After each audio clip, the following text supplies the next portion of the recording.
دا وخت زه موجود یم ثوابۍ کې چې دی د شوي بازار کې زه روان یم او د بازار ټول صورتحال چې دی دا وخت چې دی تاسو کتی شئ جي مخ پر له به ځو دلته کې څلور لارې مخامخ چې دی ما ته راورسېدې نو هغه به چې دی غیر چاپېره صورتحال هم زه تاسو ته ښیم ځکه چې دا ډېر لوی بازار دی په هغه طرف باندې په هر سایډ باندې چې دی یو لوی حدودو کې چې دی دا بازار پروت دی چوک ته چې دی زه راورسېدم او دلته چې دی دا څلورو حصو کې چې دی مطلب دې ځینه چې دی څلور لارې غیر چاپېره تللي دي نو د هغې متعلق هم زه تاسو ته ویل غواړم السلام علیکم ستړي مه شئ په خیر راغلی دوستانو منصف خان یو ځل بیا ستاسو په خدمت کې حاضر شوم جي دا وخت زه موجود یم ثوابۍ کې او په ثوابۍ کې په شب اډه کې چونکې نن د خالي ورځ ده د خالي په ورځ چې دی د ثوابۍ په شب اډه کې چې دی سسته بازار لګي نو هلته چې دی زه نن راغلی یم او انشاءالله په دې بازار کې به چې دی مونږ ویزټ کوو دلته څه میلاویږي هغه به هم زه تاسو ته ښیم څنګه بازار دی د بازار څه صورتحال دی دا ټول ویو چې دی انشاءالله تاسو به په دې ویډیو کې ګورئ دوستانو دلته مې درته خواست دا دی که ویډیو م خوښېږي ویډیو لایک کوئ شیر کوئ پیج د سره مست فالو کوئ چې داسې ښکلې او زبردستې ویډیوګانې تاسو ته د کتو دپاره میلاویږي دې نه پس چې دی مونږ به خپلې ویډیو چې دی سټارټ کړو دا چې دی له خیره سره ما کیمرا سویچ کا او د بازار په دې سر باندې زه ولاړ یم چونکې دا ډېر لوی بازار دی ډېر لوی حدودي دي نو انشاءالله زه به کوشش کوم چې د ټول بازار نظارې تاسو سره په دې ویډیو کې چې دی شیر کړم له خیره سره دې نه پس چې دی مونږ به روانېږو مخ پر له به ځو نو بسم الله کوو دوستانو راځئ جي ښه دوستانو دا چې دی له خیره سره مونږ د دې ځای نه روان شولو دا د شوي اډې بازار دی کوم چې په ثوابۍ کې موجود دی دې سره غیر چاپېره علاقې دي غلامه او داسې نور ګڼ شمېر علاقې چې دی دې سره موجود دي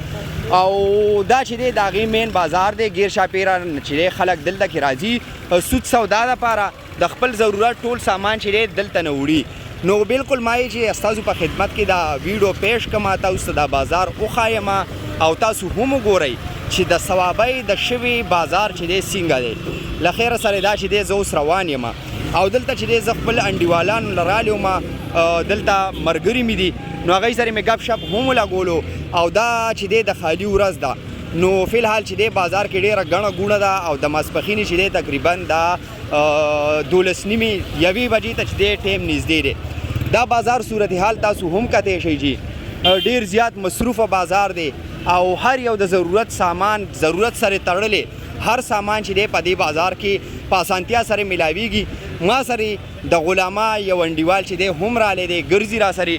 چونکې موږ په دې علاقه کې چې دی بلد نیو د هغې وجې چې دی د دې مقامي یو کس مې ځان سره را روان کړی دی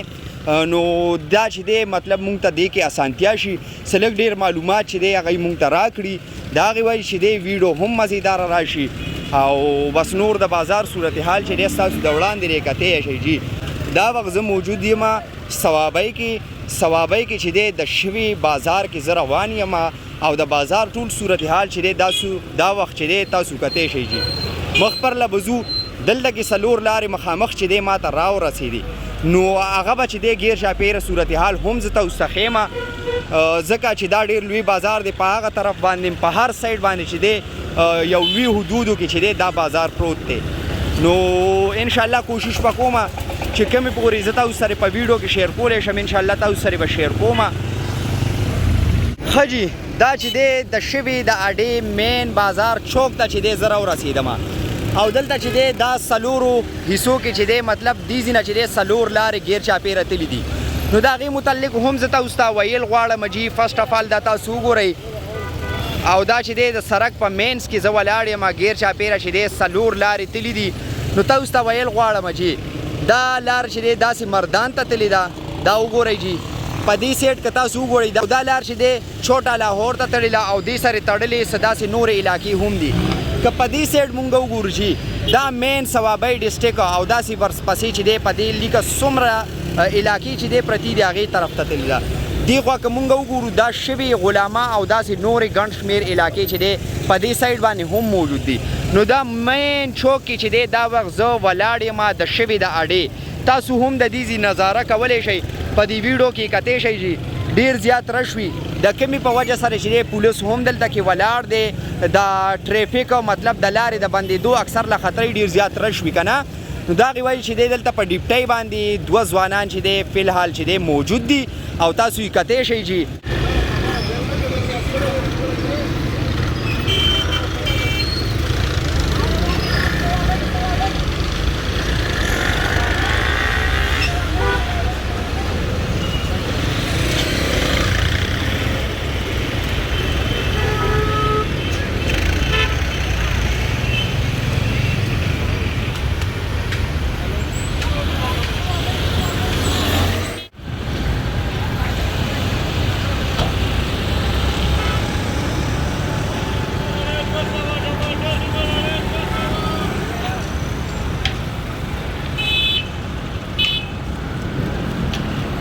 بل دلته دا خبره هم کول غواړم چې دلته کې د خالی په ورځ یو بازار هم لګي او دلته چې دی ارزانه سودا چې دی ملاویږي هر قسمه که سبزي ده که فروټ دی نور کم داسې د ضرورت سامان دی په دې سړک چې دی هغه سره پورې دا بازار لګېدلی وي ګڼ شمېر تعداد کې چې دی خلک راځي دلته کې ویزټ کوي د خالی په ورځ د اتوار په ورځ او دلته نه چې دی خپل د ضرورت مطابق سامانونه اخلي نو بالکل زه به په موټرسایکل باندې داسې یو راوند لګوم او کوشش وکوم چې تاسو ته د دې مطلب دا نظارې هم وښیم چې د خالی په ورځ دلته کوم بازار لګېدلی هغه څنګه بازار وي څه پکې ملاویږي دا به هم تاسو ګورئ مونږ چې دی کوشش کوو چې داسې یو راوند ولګو په موټرسایکل باندې او په دې ویډیو کې د دې بازار دا ویو چې دی هم تاسو سره شیر کوم جي ښه جي دا له خیره سره چې دی اوس مونږ روان شو او دلته چې کوم بازار د خالی په ورځ لګي په ثوابۍ شوې اډه کې نو هغه چې دی ستاسو د وړاندې دی دا ګاډۍ د سړکونو غاړې ته ولاړې دي او سبزیانې فروټ نور داسې قسمه قسم سامانونه چې دی دلته کې هر څه دپاره چې دی راغلي دي او خلک چې دی ګاګ دلته کې راځي دا سامانونه چې دی بیا الي د ضرورت مطابق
سړک بل سایډ ته مونږ راوړېدلو یو سایډ دغه سایډ چې دی مونږ تاسو ته وښودلو اوس به دا سایډ هم تاسو وګورئ جي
نو دا وه زموږ نننی ویډیو امید لرم چې ویډیو به م خوښه شوي او اوس به زه تاسو نه په دې ویډیو کې اجازت غواړم انشاءالله یو ځل به بیا په یو نوي او ښکلي ویډیو کې چې دی مخامخ کیږو. اوس ماله اجازت راکئ. د لوی الله په امان.